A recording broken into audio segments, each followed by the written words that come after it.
Je pense que c'est une journée de tristesse. Nous sommes tristes que dans notre pays, qu'on soit capable encore, après 10 ans, de nous retrouver dans la même situation.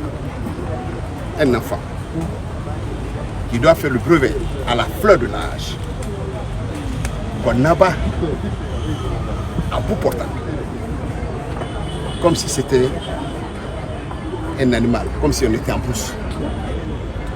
Nous disons c'est choquant, c'est énervant. On avait cru au discours du colonel Doumbouya. Nous n'avons pas pensé que ça c'était encore possible. Mais ce qui est énervant, c'est le fait qu'on soit incapable de situer la responsabilité. Rien ne justifie qu'on tue quelqu'un. Même si c'est au cours d'une manifestation violente, même si ce garçon était dans la rue avec des cailloux, le rôle des forces de l'ordre, c'est d'encadrer la manifestation. Mais quand ils quittent là où ils sont, ils viennent avec des armes, ils viennent avec des fusils chargés. C'est qu'ils ont eu déjà l'intention de tuer avant d'être sur le terrain. Tout le monde sait que pour encadrer une manifestation, il faut utiliser ce qui est convenu, les armes conventionnelles. On a vu dans tous les pays, en France, au Sénégal, un peu partout, on a assisté à des manifestations violentes. Mais vous n'entendrez jamais qu'un policier, un gendarme ou un militaire peut avoir le courage de tuer quelqu'un.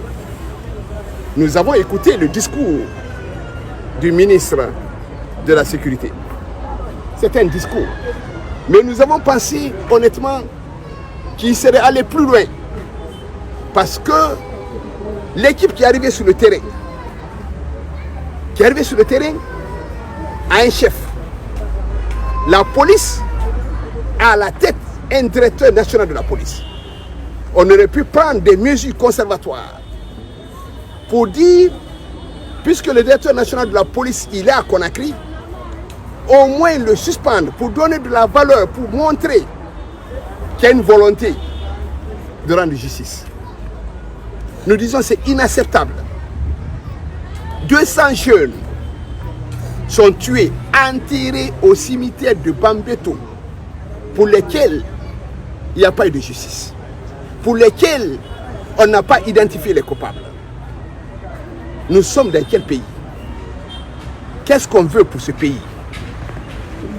Tuer est devenu tellement banal que nous avons vu même dans les hôpitaux, quand on a tué quelqu'un, les médecins assermentés, certains refusent même de prendre les corps. C'est l'exemple de l'hôpital Sino-Guinée. C'est à l'hôpital Iyansini qu'on a accepté le corps. Nous le disons ici.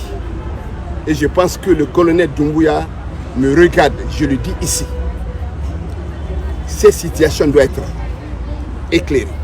On doit identifier, parce que l'équipe qui était sur le terrain est connue. L'autopsie va se faire.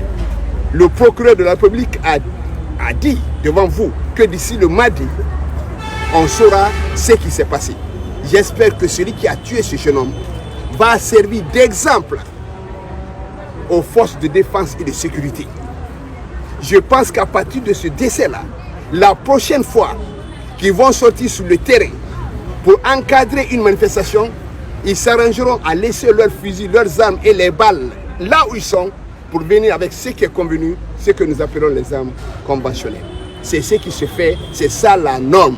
On n'est pas dans la jungle, on est dans un pays normal, on ne peut pas accepter qu'on continue à tuer les Guinéens comme si c'était des animaux. Ça, c'est inacceptable. J'espère qu'on va mettre fin et je pense honnêtement que dans ce pays, ce jeune homme, Kenno, va être le dernier dans ce pays qui sera massacré par les armes. Je pense qu'il va être le dernier. On ne vivra plus jamais cette situation ici. Parce que la manifestation, je vous dis qu'elle soit autorisée, qu'elle ne soit pas autorisée, qu'elle soit violente, qu'elle ne soit pas violente, les forces de l'ordre n'ont pas le droit de prendre des armes et tuer sur les manifestants. Nous avons demandé à la famille que nous sommes avec elle, j'espère que nous allons réserver à Thierno des funérailles dignes pour que le monde entier se rende compte que on ne peut plus jamais accepter l'inacceptable.